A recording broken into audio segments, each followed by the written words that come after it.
नमस्कार दोस्तों, स्वागत है आप सभी का अपने यूट्यूब चैनल राजस्थान जी के 18+ पर। तो दोस्तों, आज के इस वीडियो के अंदर हम कक्षा जो कि 10th का है, जो कि आपका है हिंदी का एग्ज़ाम होने वाला है, उसका मॉडल पेपर देखेंगे कि आपके 2025 में किस प्रकार के क्वेश्चन आएंगे और कितने नंबर के आएंगे। तो इस वीडियो को शुरू करते हैं। अगर आपको ये वीडियो पसंद आए तो इस वीडियो को लाइक कर देना और हमारे चैनल को सब्सक्राइब कर देना ऐसे ही वीडियो पाने के लिए, क्योंकि अब है ना क्लास 10th और 8th और 12th के जो भी है ना मॉडल पेपर हैं वो इस चैनल पर आपको करवाए जाएंगे। शुरू से लेकर अंत तक वीडियो को वॉच ज़रूर करना है। तो शुरू करते हैं इस वीडियो को। तो ये अपना जैसे कि सबसे ऊपर है अपना माध्यमिक परीक्षा 2025 का नमूना प्रश्न पत्र है, मॉडल पेपर, और कक्षा ये 10th का है और विषय हिंदी का है। और आपको 80 नंबर का ये पेपर देखने को मिलेगा और आपको टाइम मिलेगा 3 घंटा और 15 मिनट का। और इससे बाद आप अगर इस वीडियो को और इस वीडियो की मतलब पीडीएफ इस पेपर की चाहिए तो आपको क्या करना है कि टेलीग्राम पर सर्च करना है कि राजस्थान जी के 18+, और हमारा जो कि है ना चैनल आपको मिल जाएगा।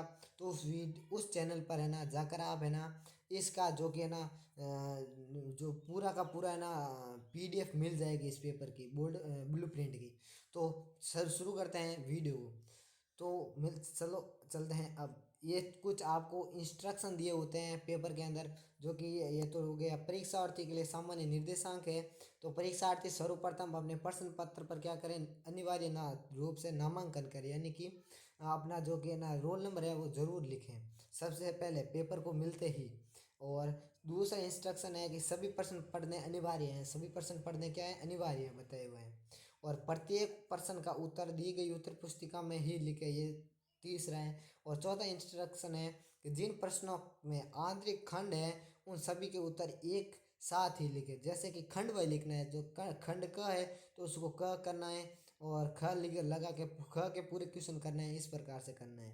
और प्रश्न का उत्तर है ना लिखने से पूर्व प्रश्न का है ना क्रमांक अवश्य लिखें। तो क्या करते हैं कभी बच्चे की है ना क्वेश्चन तो लिख दे, आंसर तो करते हैं पहले का, और क्वेश्चन के लगा देते हैं दूसरे का, मतलब आंसर दो और पहले का आंसर कर देते हैं। तो ये आपको नहीं करना है, पहले यहाँ पर बताया गया है। सरकार आपको है ना इंस्ट्रक्शन दे रही है, ये पढ़ लेना जरूर इंस्ट्रक्शन। और आगे बढ़ते हैं। और तो पहला है, तो मैं आपको क्या करूँगा यहाँ पर है ना, आपको आंसर तो दे नहीं पाऊँगा। मैं क्या करूँगा, आपको सब पूरा का पूरा पेपर बता दूंगा और आपको खुद को ढूंढने हैं। क्योंकि अब आपके ना जितने आप सेल्फ स्टडी, जितने आप है ना क्वेश्चन एमसीक्यू करोगे, एमसीक्यू सभी, तो वो आपको ही फ़ायदा है। आपको ढूंढ के करना है ना। मैं आपको क्वेश्चन बता दूंगा, ये जो कि है ना इस पेपर की पीडीएफ आपको मैं दे दूंगा। तो पहले आपका ना 12 क्वेश्चन आएंगे, एक एक के अंदर 12 क्वेश्चन आएंगे, और आएंगे 1 नंबर के 12 क्वेश्चन, जो कि आपके होंगे क्या, एमसीक्यू एमसीक्यू टाइप के होंगे, एमसीक्यू। तो शुरू करते हैं और देखते हैं कौन कौन से एमसीक्यू आते हैं। तो पहला है जो कि पंडिताइन शब्द में प्रत्यय क्या है। तो प्रत्यय आएगा पहला क्या, मैं बता दूं आपको कि सबसे पहला आपको क्वेश्चन है ना, पहले का पहला मैं कहता हूँ दोस्तों, आपके ना प्रत्यय का ही आएगा। मैं ये लिख के लिख देता हूँ। पहला क्वेश्चन क्या आएगा, प्रत्यय का आएगा। प्रत्यय आपको अच्छी तरीके से तैयार कर देना है। और दूसरा क्वेश्चन है क्या कि स्वच्छ शब्द का संधि विच्छेद है। तो स्वच्छ का क्या होगा, तो इसका होगा सु प्लस अच, सु प्लस अच होगा। तो दोस्तों, अगर आपको ये पूरी की पूरी पीडीएफ चाहिए तो आप टेलीग्राम चैनल ज्वाइन कर सकते हैं। तो अब आगे बढ़ते हैं। और तीसरा है कि भ्रमर गीत की भाषाएं, भ्रमर गीत जो कि हैं आपके, उसकी भाषा क्या है। तो वो आपको बतानी है। एमसीक्यू में से संस्कृत है, ब्रज है, या उर्दू है, या उर्दी है, वो आपको बतानी है। और चौथा है कि अट नहीं रही कविता में किसकी आभा का वर्णन है। तो अट नहीं रही किसकी, मतलब कविता में किसकी आभा है। तो फाल्गुन की है, या चैत्र की है, या फिर श्रावण की है, या बैसाख की है, ये आपको बताना है। अब बढ़ते हैं हमारा अपना अगला है, जो कि क्वेश्चन नंबर 5। तो जयशंकर प्रसाद का जन्म हुआ था, कहाँ हुआ था, कानपुर में हुआ था, या वाराणसी में हुआ था, या उज्जैन में, या हरिद्वार में, आपको बताना है। तो दोस्तों, मैं एक आपको कह देता हूँ कि आप है ना कवि के, या तो कवि परिचय सभी के सभी याद कर लो, या फिर कर दो लेखक परिचय। क्योंकि कवि और लेखक परिचय दोनों में से ना आप अथवा में आएंगे, और ये आएंगे आपके 4 नंबर का। अगर आप सब कवि का करते हो या फिर लेखक का करते हो ना, तो सभी के करोगे ना, आपके मानो कि 10 तो आपके ना मतलब हो जाएंगे आपके लेखक लेखक के परिचय। तो आप 10 याद कर लो, मैं कहता हूँ सॉरी 10 याद कर लो, और बाकी वाले मत करो, सिर्फ लेखक कर लो करो तो। और उससे क्या होगा कि आपको है ना 10 में से आपको 4 नंबर तो यहीं पक्के हो रहे हैं ना, 4 नंबर आपको यहीं मिल गए, तो इसी बात पे मैं कह रहा हूँ। और छोटे क्वेश्चन जो आपके ऐसे ही बन जाएंगे, तो ये आप याद जरूर कर लेना। और अब हम देखते हैं आपने कितना छठा क्वेश्चन। शिव धनुष तोड़ने वाले को परशुराम ने किसके समान अपना शत्रु माना है, किसके समान माना है, रावण की तरह, सहस्त्रबाहु की, या कंस या यम की तरह, ये आपको बताना है। और सातवां है कि शहर के मुख्य बाजार में मुख्य चौराहे पर किसकी प्रतिमा लगी हुई थी, किसकी थी, नेताजी सुभाष चंद्र बोस की, या लक्ष्मीबाई की, या महात्मा गांधी की, या सरदार वल्लभ भाई पटेल की। तो यह आपका ना मैं बता देता हूँ, नेताजी सुभाष चंद्र बोस की थी। अब आगे बढ़ते हैं। और अब अपना जो कि 8वां क्वेश्चन है कि यही सच है कहानी संग्रह है लेख है किसका है, यही सच है, यशपाल जी का है, या मनु भंडारी जी का है, यतीन्द्र मिश्र का है, या रामवृक्ष बेनीपुरी के। तो यही सच है, ये है अपने मनु भंडारी का दोस्तों। अब है अपना 9वां कि लखनवी अंदाज लेख के माध्यम से कवि ने किस पर व्यंग्य किया है, तो किस पर व्यंग्य किया है ये आपको बताना है। तो ऑप्शन ए कवियों पर, या नई ऑप्शन ब दिया हुआ है कि नई कहानी के लेखकों पर, और ऑप्शन स है कि नवाबों पर, और ऑप्शन द है स्वयं पर। तो इसका सही आंसर हो जाएगा ऑप्शन स। क्या ऑप्शन स में क्या है, ऑप्शन स के अंदर आपके नवाबों पर। और अब 10वां क्वेश्चन है कि मानव संस्कृति है क्या है, अविभाज्य है, या विभाज्य है, या अविभाज्य है, या विनाशकारी है, या फिर प्रलयंकारी है, ये आपको बताना है। ये आपके संस्कृति वाले चैप्टर में से है। और अब अपना है तो 11वां यानी 11वां, तो मेहनत कश बादशाहों का शहर किसे कहा गया है, किसे कहा गया है ये बताना है आपको, गंदौक को, जयपुर को, हैदराबाद को, या लखनऊ को। और अपना 12th यानी 12वां है कि पिताजी तारकेश्वर को प्यार से क्या कहते थे। तो ये है ना आपको भोलानाथ कहते थे, मैं बता देता हूँ। तो अगर आप मैं बता दूँ अगर आपको है ना इतने आप कर लेता हूँ ना, तो एमसीक्यू तो ये आपके 12 नंबर हो जाएंगे। अब आते आपके रिक्त स्थान। तो रिक्त स्थान कितने आएगी, तो रिक्त स्थान आपके आएगी 6। मैं कहता हूँ दोस्तों, अगर आपको पास होना है ना, तो आप है ना देख एमसीक्यू की प्रैक्टिस कर लेना, और क्या, और अपने खाली जगह की प्रैक्टिस कर लेना है, और छोटे मोटे एमसीक्यू कर लेना, और वे छोटे मोटे क्वेश्चन भी कर लेना। तो बढ़ते हैं आगे। अगर आपने है ना दोस्तों एमसीक्यू कर लिया ना हर एक चैप्टर के, तो आपको है ना सबसे ज़्यादा टॉपिक है ना क्लियर हो जाएगा, आपको पढ़ने की आवश्यकता नहीं है। तो बढ़ते हैं आगे। अब आता है अपना क्वेश्चन नंबर 2। क्वेश्चन नंबर 2 के अंदर है रिक्त स्थानों की पूर्ति कीजिए। तो पहला है कि जिस क्रिया में दो कर्म प्रयुक्त होते हैं उसे क्या कहते हैं, ये आपको बताना है। और दूसरा है अभिकरी शब्द को ही क्या कहते हैं, ये बताना है आपको। खाली जगह, खाली जगह समास के दोनों पद समान रूप से प्रदान होते हैं, तो ये कौन से समास के होते हैं ये आपको बताना है। और संज्ञा सर्वनाम क्रिया या अवयव शब्द के साथ को क्या है डैश खाली जगह जो छोड़कर विशेष बनाए जाते हैं, क्या बने जाते हैं वो आपको बताना है। और पांचवा है कि संज्ञा के स्थान पर प्रयुक्त होने वाले शब्द क्या कहलाते हैं, तो ये आपके सर्वनाम कहलाते हैं। उपसर्ग क्या है, वे शब्दांश है जो शब्द के क्या आगे आगे आगे लग कर है ना, आगे जुड़कर शब्द में अर्थ को क्या करते हैं बदल देते हैं। तो और अब है ना 12 तो वो हो गए, और 6 ये हो गए। तो आप कहना 6 ये कर लेता हूँ, तो आप कहना 18 नंबर पक्के हो गए दोस्तों। अब आगे बढ़ते हैं। अब अपना क्या होता है, अब से शुरू हो रहा है अपना क्या, तो अब यहाँ से शुरू हो रहा है अपना जो कि एक आएगा अपना पद गद्यांश। गद्यांश को पढ़कर क्या करना है, आंसर देना है। तो गद्यांश को पढ़कर आंसर देना है, ये अपना पूरा आपको गद्यांश पढ़ लेना है अच्छी तरीके से। तो ये आएगा गद्यांश आपको 6 नंबर का, ये आपको अच्छी तरीके से पढ़ना है। और बाद में ये 6 क्वेश्चन पूछेंगे, 6 क्वेश्चनों का आंसर देना है। तो बढ़ते हैं आगे, ये आपको पढ़ कर लिख देना है। और ये जो कि दोस्तों एक मिनट, हाँ। तो ये आपका पहला क्वेश्चन है कि प्रस्तुत गद्यांश का उचित शीर्षक बताना है। तो आप है ना गद्यांश का एक क्वेश्चन तो आप है ना जो कि शीर्षक आप जरूर आता है दोस्तों। और दूसरा है व्यक्ति और राष्ट्र का निर्माण किसके द्वारा होता है ये बताना है। और ये आपको पढ़कर इसके आंसर लगाने हैं दोस्तों। अब चौथा क्वेश्चन क्या है, तो चौथा भी है ना क्या है, अपठित गद्यांश है, इसको भी पढ़कर आपको आंसर करने हैं, ये भी 6 नंबर का आएगा। तो मैं ये आपको देख ऐसा कर देता हूँ। सॉरी, एक पद्यांश है वो गद्यांश था और ये पद्यांश है। एक एक पद्यांश है ना आपके 6 नंबर का आएगा, एक गद्यांश 6 नंबर का आएगा। तो 12 नंबर के तो ये आएंगे। तो ये कर लेना है आपको, ये आपको यहाँ पढ़ लेना है। और इसके भी 6 क्वेश्चन पूछे जाते हैं, वो आपको है ना, मैं ये ना धीरे धीरे ऊपर कर रहा हूँ। और अगर आपको PDF चाहिए तो टेलीग्राम ज्वाइन कर लेना। और यहाँ पर है ना पढ़कर इसका आंसर कर देना है। अब आता है खंड ब। खंड ब में देखते हैं किस प्रकार के क्वेश्चन आते हैं। तो अब खंड ब में क्या है, सेक्शन बी। तो निम्नलिखित लघुत्तरात्मक प्रश्नों के उत्तर क्या 40 शब्दों में देने हैं आपको।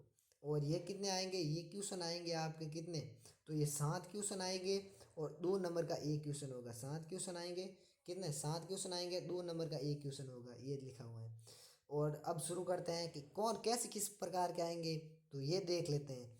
तो पहला है अपना कि काशी संस्कृति की पाठशाला है, क्या है, तो काशी संस्कृति की पाठशाला है, नौबत खाने में इबादत पाठ के अनुसार आपको बताना है। और छठा क्वेश्चन है कि संस्कृति असंस्कृति में कब बदल जाती है, ये लिखना है। और 7वां क्वेश्चन है कि संगतकार कविता का मूल भाव लिखना है।